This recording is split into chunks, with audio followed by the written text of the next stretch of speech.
All right. Well, we'll go ahead and get started then, and Dan can join us as soon as he can. So we're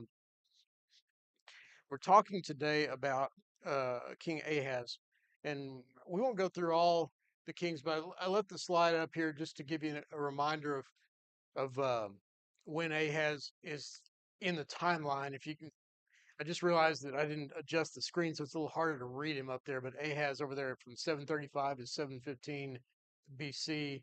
You can kind of see he's around the same time as the king Pekah and Pekahiah, who was the son of Menahem, whom Pekah eventually killed and took over. So he's going to be the king of Israel during this time. And if you remember, this is one of the big conflicts that's going on during this time period. You've got Ahaz and Judah, who is the son of Jotham. And during this time, Israel and Syria are both going to be kind of ganging up on Judah. And it's that's kind of the backdrop of the section in Isaiah. We'll spend some time talking about the story behind Ahaz's reign and some of the things that happened with him. What if you were going to describe Ahab? It's a Freudian slip, I guess, because they're pretty similar in a lot of ways. Uh, How is Ahaz described in the writing? Yeah, that's a first for Judah, as far as I can remember. I don't think anybody that I can recall has done that yet. Now, who was the first one that we remember we read about doing that in Israel?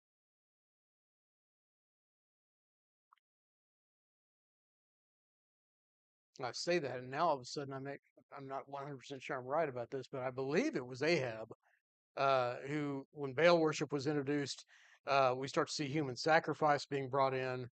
And it's one of the things we'll talk about this a little bit next week when when Israel is taken off into captivity. You see more and more that Israel and now even Judah are starting to look exactly like the nations that God displaced when He brought Israel into Canaan. And if you remember why, obviously God had promised Israel this land, but why did God feel? Well, that's the wrong way to put it. What was the other reason that God was willing to bring in a nation and completely displace the people that were already living there? What kind of things were they engaged in? Idolatry, but not just idolatry. Everybody, I mean, just about the entire world was engaged in idolatry. But what were some of the things that were going on with this group? Do you remember? There's two things that we read about in the Old Testament, particularly, that were going on. And the first one we've already just alluded to. What kind of sacrifices were they giving? Yeah, that's the big part. Yeah, they were burning their children to Molech.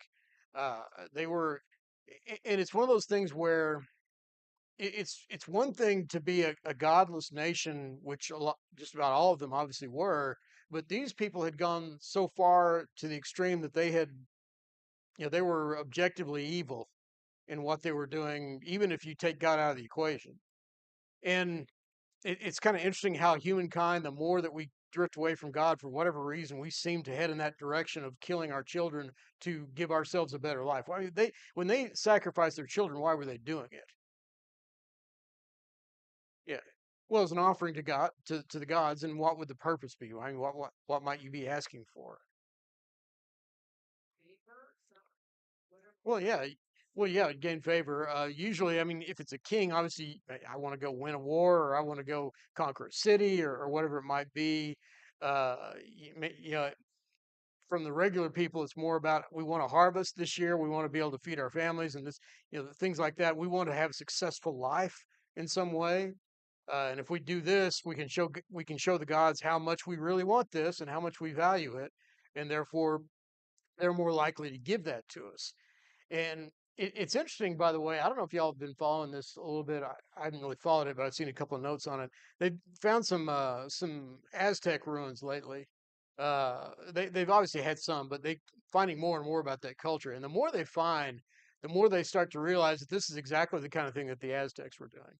It is one of the most evil empires in the history of mankind. And this is the kind of thing that the people of Canaan were involved in as well. You know, it, this is an aside, but it always marvels when I hear this.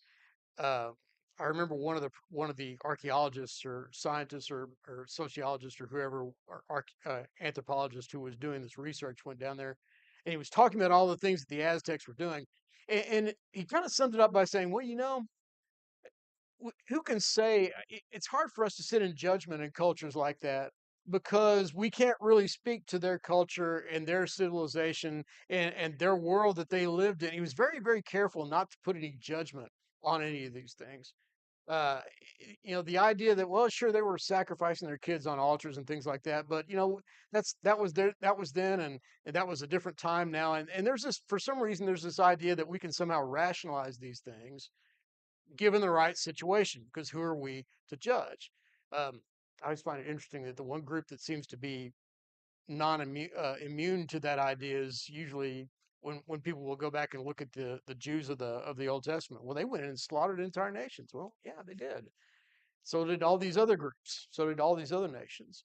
Um, but again, the idea was that they were involved in truly barbaric things, and now Judah is involved in them too.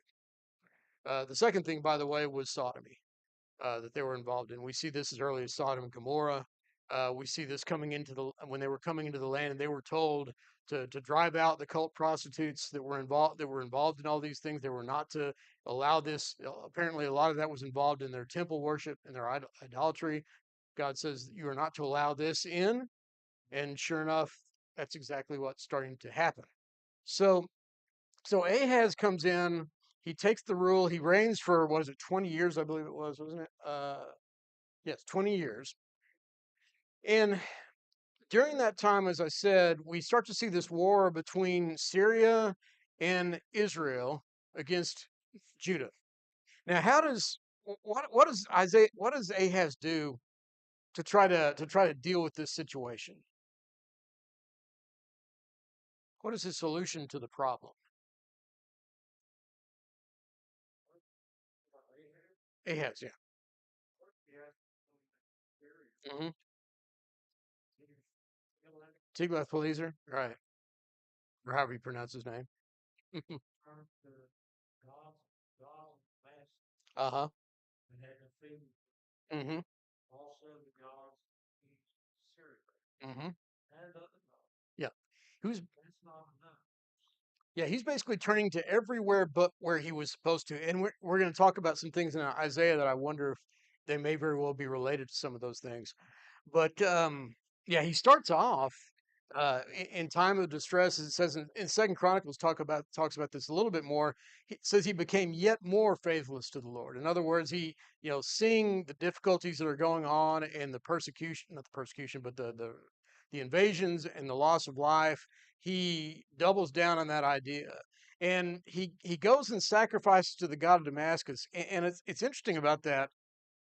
Uh, we're not totally sure. Some of the sequence of events is not uh, fully mapped out, but it looks like what's going on is he's saying, well, Damascus, of course, is the capital of Syria. They have been prevailing against us. Maybe I can go to their God and try to get them on my side. Now, what you find out later, though, is that when Ahaz gets the Assyrians to come down, he bribes them. And of course, where does he get the bribe money? Where does everybody always seem to get the bribe money to go get nations to come help them?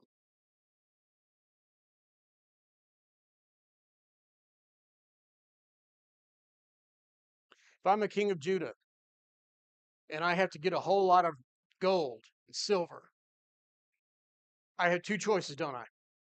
I can take stuff out of my personal treasury, or I can go find it where? Where else might there be a whole lot of that flying around? In the temple. I'm not going to use my money. So we're going to go strip the temple. We're going to go rip out the gold and rip out the silver and take all those things, and we'll send that, which is exactly what Ahaz ends up doing. So he bribes Assyria to come down, and Assyria, as we read and we see this alluded to a little bit in Isaiah, comes down and basically takes a large chunk of Israel, the northern territory, including the area that we'll see in the New Testament is called Galilee, and takes that into captivity.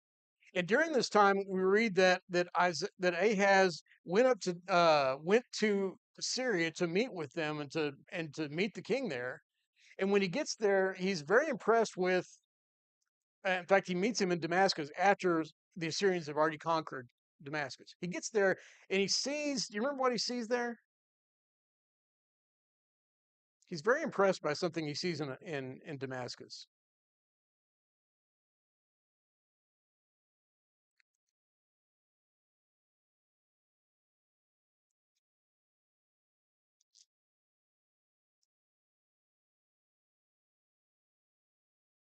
Look down in verse 10.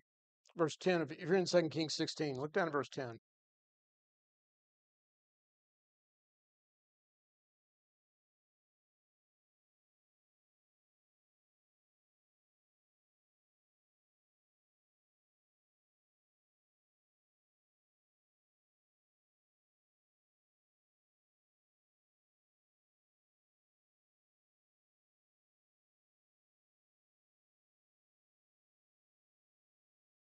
What does he say? What does he see in verse 10? Okay, he sees an altar. And what happens as a result of that?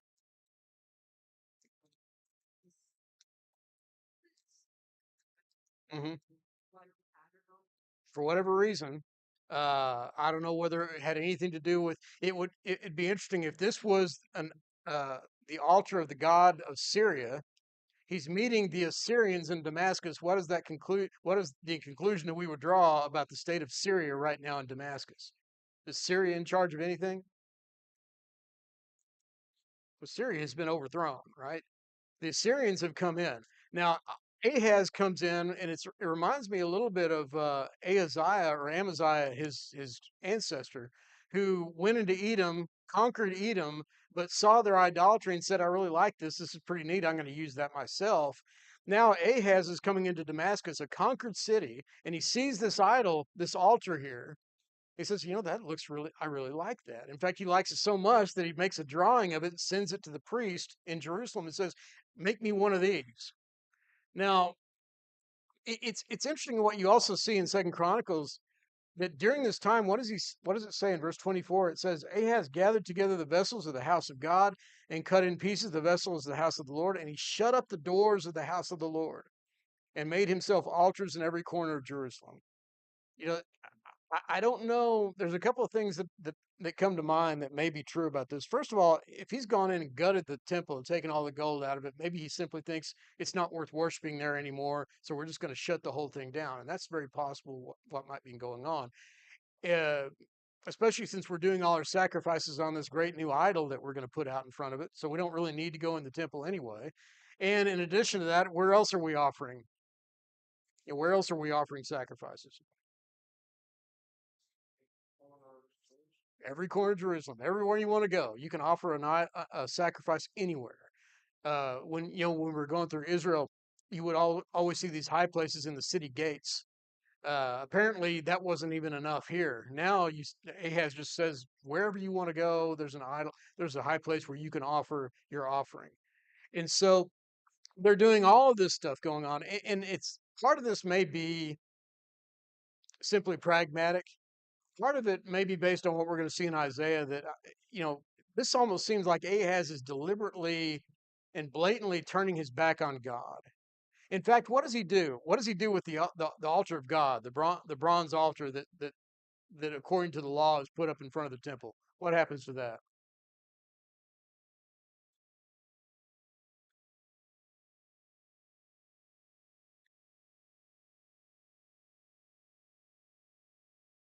Look to, look over in the Second Chronicles, in that account, you'll see it there. Second Chronicles.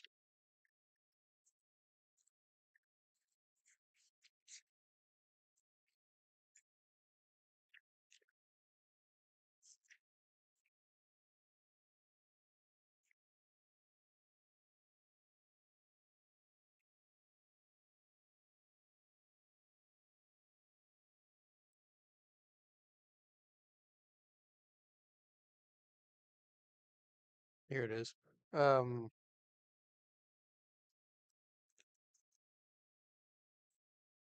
Actually, you know what? I take that back. It is in Second Kings. Sometimes I forget which one it's in. Second Kings 16, I believe, is where it is. Yeah, that's it. Um,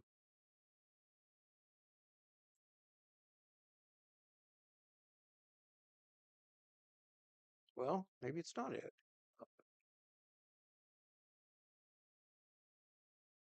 Oh, there it is. Yeah, it's up in verse 14.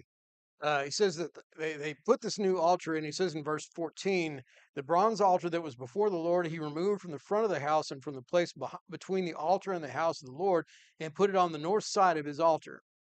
And King Ahaz commanded Uri the priest, saying, on the great altar, burn the morning burnt offerings and the evening grain offerings and the king's burnt offerings and his grain offerings with the burnt offerings of all the people of the land and their grain offerings and their drink offerings, and throw on it all the blood of the burnt offering and all the blood of the sacrifice. But the bronze altar shall be for me to inquire by. Does that strike you as a little bit presumptuous?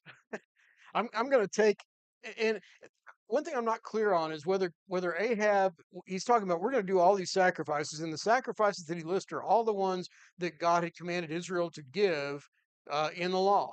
So he lists those out, and apparently Israel was still doing those things, and it may very well be that Ahab is still doing these things too. I'm not clear whether they have intentionally decided that they're taking the offerings that were intended to God for God and offering them to this other god.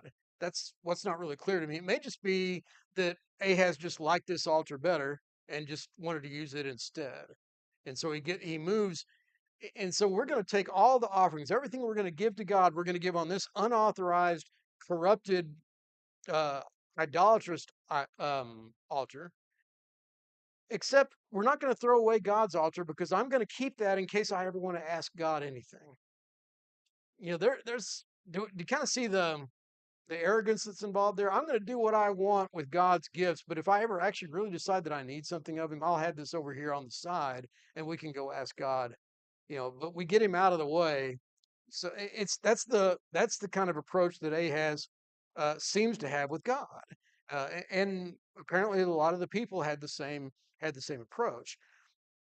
And so that's really the nature of Ahaz and who he was and how he viewed God.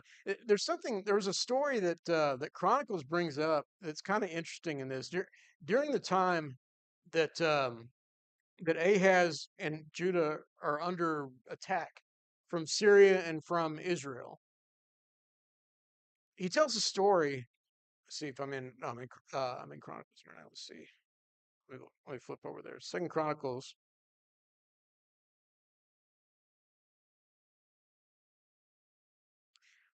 If you look down, it tells us about how Israel took captives from Judah. It says in verse 8 that the men of Israel took captive 200,000 of their relatives, women, sons, and daughters.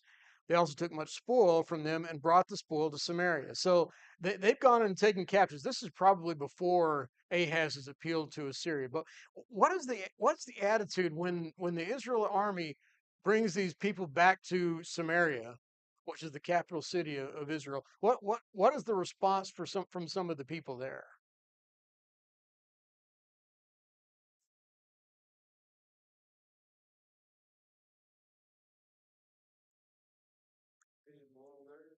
Sorry, why not?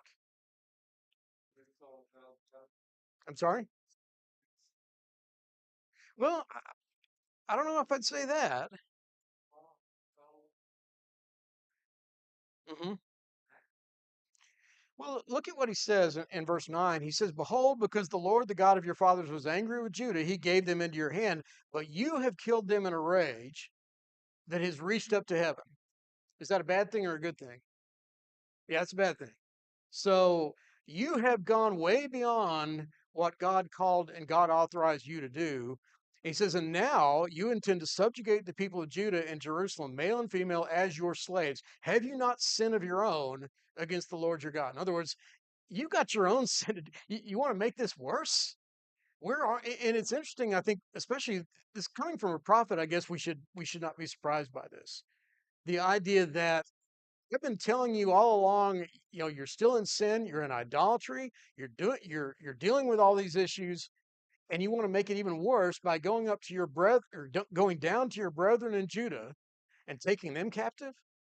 And notice what he says in verse 12. It says, certain chiefs also of the men of Ephraim, Azariah the son of, and he names a number of people, stood up against those who were coming from the war, said, you shall not bring the captives in here, for you purpose to bring upon us guilt against the Lord, in addition to our present sin and guilt. For our guilt is already great, and there is a fierce wrath against Israel. This is, you don't expect to hear people from Israel being the voice of reason in terms of serving God.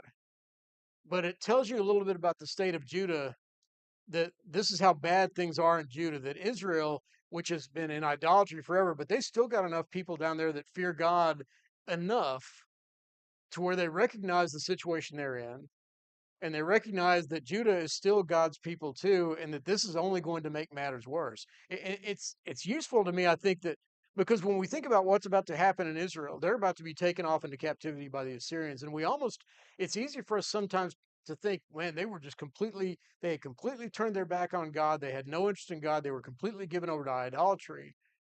But I think what we see here is that there's still at least a few there that are saying this is not right and what we're doing is not right. Uh, they were clearly unable to get people to turn back to God, and I wonder whether these were people who had continued to worship in Jerusalem despite all of these other things. Maybe they were continuing to try to follow the law as it was supposed to be followed. We're not really told, but at least there is a desire and a sense of conscience, I guess, by some of the men of Israel to realize that we've gone too far, and we need to address our sin. Jim, do you have a comment? This is from Second Chronicles. Mhm. Yes, it's kind of weird. Normally, Second Chronicles has very little to say about Israel at all. And so for the Chronicle writer to insert that here tells me that there's a specific point he wants to make. Because Second Chronicles, if you remember, we've talked about this before, but just as a refresher, you remember when Second Chronicles was written and who it was written for?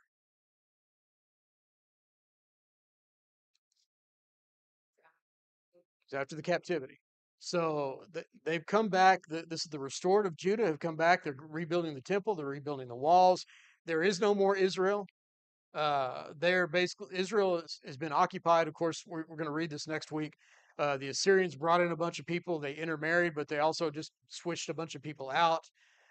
So the people down in Israel are no longer Israel when they're reading this. But now the Chronicle writer is making a point of saying, look, this is how bad it got for us. That our idolatrous neighbors, Israel, whom God has destroyed, who He has taken them out of the way forever, and yet they had mercy on us because they were still our brothers and they still recognized that. So maybe when you start to read in the return, when the temple is being rebuilt, and you start to read about Israelites that are coming back to Jerusalem, and they're not just coming back from Judah or from Babylon, they're coming from dispersed areas, and they're people from the tribe of Ephraim and Manasseh and Gad, and some of the tribes of Israel. Some of the people from the northern tribes are going to be coming back with them. And the Chronicle writer, I wonder if part of this is to remind them that, look, this, we're still all Jews. We're still all the seed of Abraham. We still need to be together, and we ought to be rejoicing in the idea that we're uniting again. In fact, some of the prophecies in Isaiah that we're going to read, or not Isaiah, but next week from Micah, I think it is, we'll talk about Israel and Judah being reunited again. So I think that's kind of the point the reason that he brings this up here. It almost seems like kind of a random thing that he's talking about, but it says that the men clothed them, they gave them sandals, in fact, they even took the spoil, and if there was anybody that didn't have clothes, they made sure to give them clothes. So they were, as merciful as you can consider, considering the fact that they took so many people hostage, but they show a great deal of kindness to them. So if you contrast that, by the way, with how Assyria is going to do its business, when Assyria comes in, uh, we'll see this in a little bit when we talk about the passage in Isaiah, if we have time to get to it. That God is going to have a rebuke in store for Assyria. You know, he makes the point: I've called Assyria down to do my work. They are going to come and wipe out, or they're going to disperse Israel because Israel's gone into idolatry. But he's going to say that's not why they're doing it, though. They're coming down because they like to kill people. They're coming down because they're wanting to loot these people and gain their spoils and gain in power. And he says they will be, and he reminds the people they're going to be judged after all this is done. After I've used them for what I need them, then you're going to see me come in judgment on them. And so there's a reminder in this story, and also as we're going to see later in the story of Assyria, that God uses nations as he wills, but he does not excuse them for the things that they do. And we've already seen that if you remember with Jehu. Remember when Jehu was called to wipe out the seed of of Ahab, and he did that, but he just kind of kept going. You know, he just I'm not just going to stop wiping these guys out. I'm going to wipe anybody who was even connected with Ahab. I'm going to kill all of them. And as a result of that, God says, "No, you've gone beyond what I asked you to do, and it's not going to be accepted." So Uh, any questions or thoughts on the account in Kings and Chronicles? Any questions? I'm sorry. I know we flip back and forth sometimes, and it gets a little confusing. Any other thoughts or questions?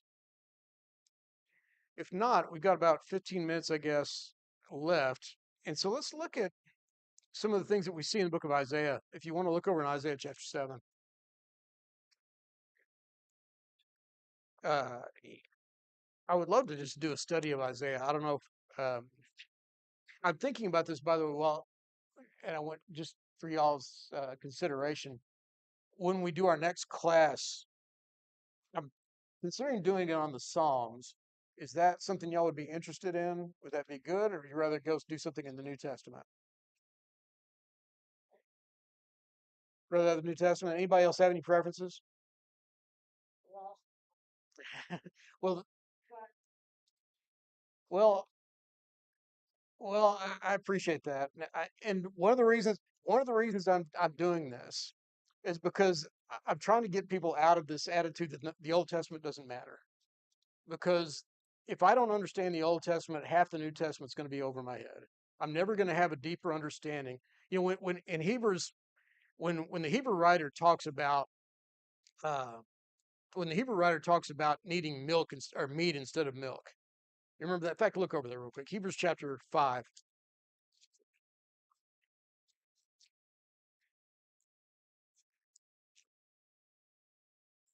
If you remember the passage, he says in verse 11 of Hebrews 5. About this we have much to say, and it's hard to explain since you have become dull of hearing. For though by this time you ought to be teachers, you need someone to teach you again the basic principles of the oracles of God.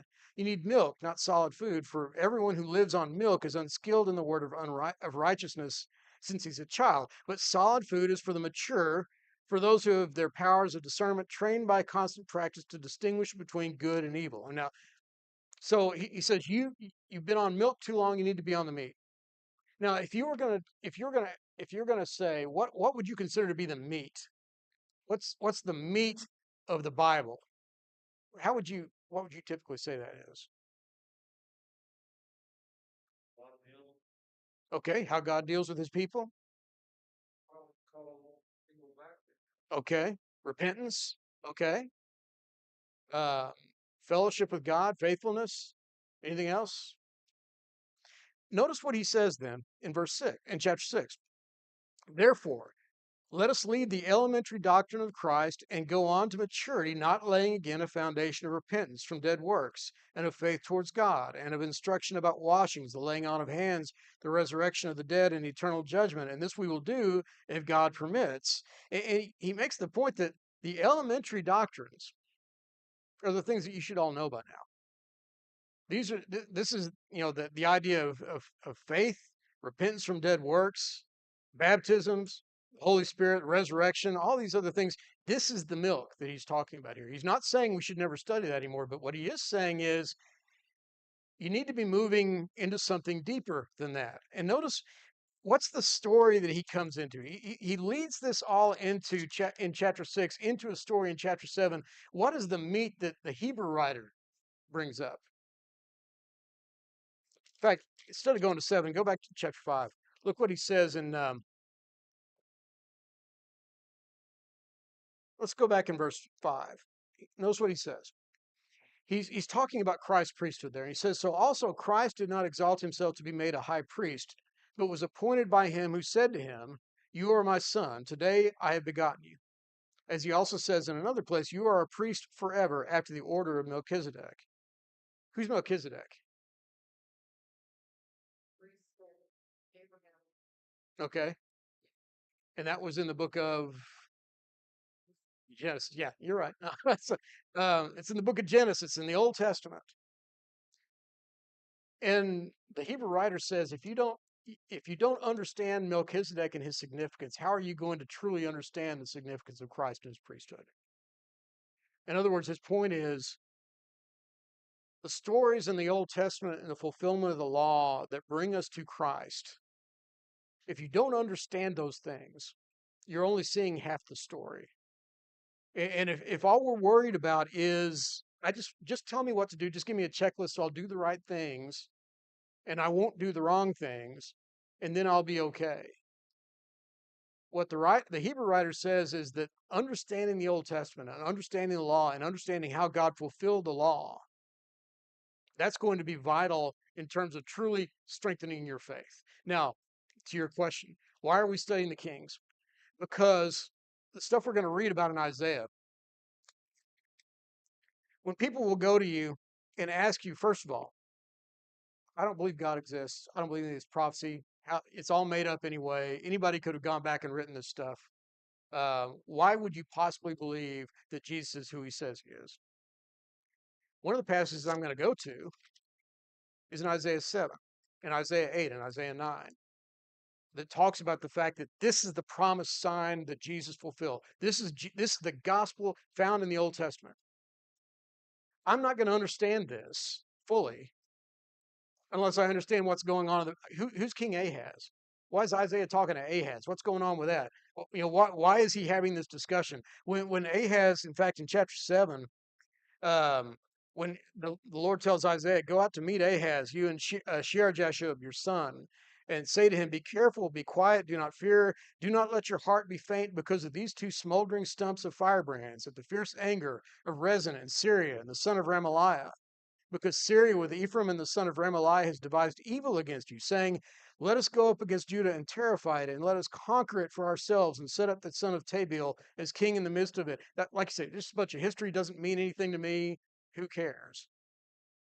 But notice what he says as he describes this. He says, I'm going to give you a sign from heaven, down in verse 10. He says, ask a sign of the Lord your God. Let it be deep as Sheol or high as heaven. But Ahaz said, I will not ask, and I will not put the Lord to the test. Now, by the way, knowing now what you know about Ahaz, what do you think he means by that? Is this Ahaz being respectful to God, saying, "Oh, I wouldn't deem a questioning God's ability"? Is that what Ahaz you think is thinking? No. From what we know, because we know who Ahaz is, I know that his response most likely is, "I don't want to be bothered with God. I don't want to deal with you. I've got other things to deal with. I've got to deal with Syria. I've got to deal with Israel. These people are invading me.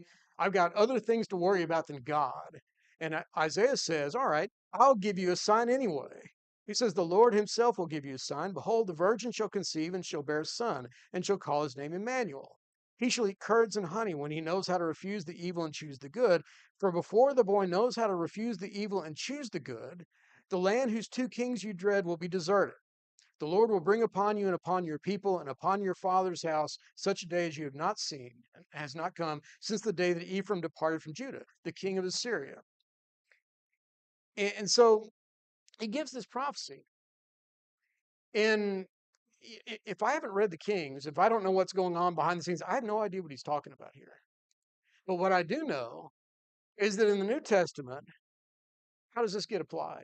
Who's he talking about in verse 14? He's talking about Jesus. That's what Luke and Matthew both apply this in verse, behold, the virgin shall conceive and bear a son, shall call his name Emmanuel. All right. Of course, the skeptic will say, well, look, none of this has to do with Jesus. It's all talking about this random guy that I don't know anything about, and that's okay. But when we start to read through this and start to look at the context of the kings, for example, he talks about the idea that by the time he knows how to refuse the evil and choose the good, by the way, who, when is that? 10, 12, who, I don't know what age that is. But at some point, this child that he talks about here is going to be your assurance that when he reaches this age, you're not going to have to worry about these two nations anymore. In other words, God has made you a promise to be faithful to you, and he is going to get you through this. But you're going to have to wait for a little bit until he's able to do this. Now, going back to the Kings and the Chronicles account, what we know is during all this time, in fact, I skipped ahead. I skipped ahead a little bit. It says in verse 1 of chapter 7, in the days of Ahaz, the son of Jotham, son of Uzziah, king of Judah, Rezin the king of Syria and Pekah the son of Remaliah the king of Israel came up to Jerusalem to wage war against it, but could not yet mount an attack against it. When the house of David was told Syria is in league with Ephraim, the hearts of Ahaz and the heart of his people shook as the trees of the forest shake before the wind. In other words, this is really early on in this situation. Ahaz has just found out that these two nations are coming up against him, and he's worried about it. And God sends Isaiah to try to reassure him. Now, he gives him this sign that within a few years, this is going to be taken care of. But what do we know happened? What did Ahaz do in response to this? Did he trust God? No. He went and found Assyria and gave his help. Did did God still preserve Judah? He did, didn't he? God still saved Jerusalem. They were never able to take Jerusalem. God fulfilled his promise, but they had to go through a lot of difficulty in the meantime, and they had to have their faith tested. Things are going really bad right now. They just took 200,000 people as captive. How can I believe what Isaiah is saying here, that God is going to preserve us? And yet that's exactly what he does.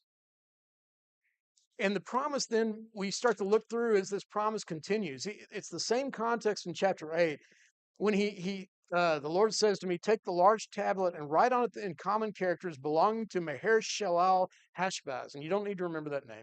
But what it means basically is uh, the implication is the spoil is coming quickly. In other words, the loot from the army is about to take place. And he says, write this and get a witness to make sure that everybody knows that I've written this down. Because what's going to happen?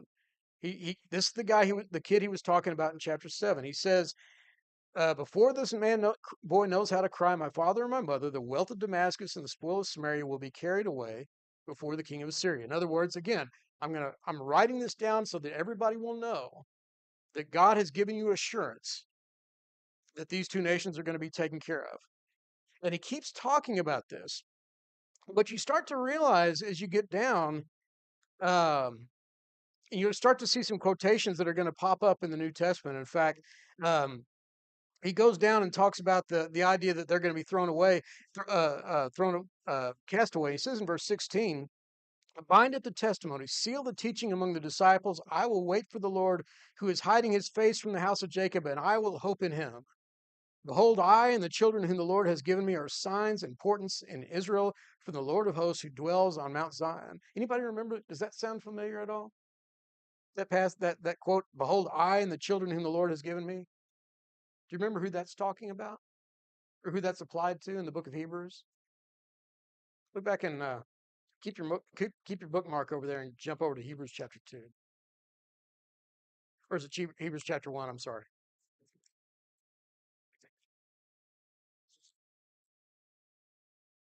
Nope, I was right.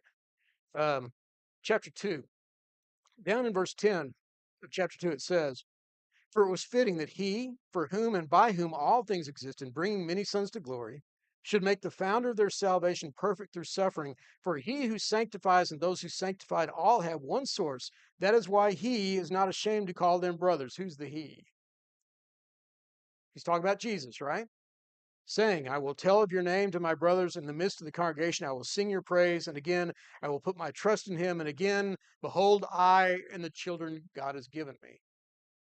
So there's another allusion here to this this child who has been made as a sign for the people of God's faithfulness and God's assurance that he will deliver them. And you start to realize we're not just talking about deliverance from Assyria here, we're talking about a much greater deliverance that's being promised. Um, and he goes on and says, let's keep reading this in verse 16. Oh, excuse me, verse 18. Behold, I and the children whom the Lord has given me. He's already listed three children that God has given Isaiah in a very literal way. And he says, literally, these three children are given as signs to you. But he keeps going on. Says, and when they say to you, inquire of the mediums and the necromancers who chirp and mutter, should not a people inquire of their God? Should they inquire of the dead on behalf of the living? In other words, this is going to show you that what God told you is true because it's in writing right here. I've named these three children for the three things that are going to happen as a result of that. And when they take place, you look at this. You look at what my writings are, and you'll know that I've told you the truth. And what does he say in verse 20? To the teaching and to the testimony. If they will not speak according to this word, it is because they had no dawn. They will pass through the land greatly distressed and hungry, and when they are hungry, they will be enraged and will speak contemptuously against their king and their God and turn their face upward. And they will look to the earth, but behold distress and darkness and gloom of anguish, and they will be thrust into thick darkness. The people that had no faith in God are going to be overthrown. They're going to be cast out. They're going to be destroyed when these armies come in. But notice what happens in chapter 9, verse 1. But there will be no gloom for her who was in anguish. In the former times, he brought into contempt the land of Zebulun and the land of Naphtali. By the way, again, if we don't read the king's account, we don't know who he's talking about here. Does anybody remember where Zebulun and Naphtali were? Were they in the northern kingdom or were they the southern kingdom? Do you remember? Well, let's go back. Yeah, they were in Israel, right? Um, they were in the northern. We talked about this, but it's been a few weeks. It's in the northern part, right around the Sea of Galilee, in a region that by the time Jesus came around would be called Galilee. So, the people of Galilee, in the latter times he was made glorious, the way of the sea, the land beyond the Jordan, Galilee of the nations. What does it say in verse 2? The people who walked in darkness have seen a great light. Those who dwelt in a land of deep darkness, on them has light shone. You have multiplied the nations, you have increased its joy. They rejoice before you as with joy at the harvest, as they are glad when they divide the spoil. For the yoke of his burden, the staff for his shoulders, the rod of his oppressors, you have broken as on the day of Midian. He goes on and describes in verse 6, for unto you a child is born, to us a son is given, and the government shall be on his shoulders. His name shall be called Wonderful Counselor, Mighty God, Everlasting Father, Prince of Peace. Of the increase of his government and of peace there will be no end, on the throne of David and over his kingdom, to establish it and to uphold it with justice and with righteousness. From this time forth and forevermore, the zeal of the Lord of hosts will do it. What's he talking about here? Who's being discussed here? We still talking about the child that Isaiah has been given, whose name was written down in the scroll, or are we talking about a different child now? This is Jesus. By the way, that idea, the people who walked in darkness have seen a great light. You remember how that's quoted? Why did the people in this area why are they said to have seen a great light? What is he talking about there? What light did they see? Where did Jesus begin his ministry? Began in Galilee.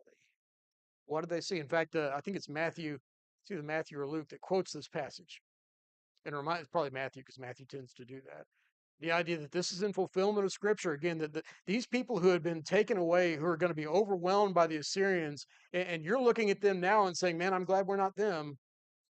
Well, there's going to come a time when these are the people that are going to see God's light revealed in truth for the first time before anybody.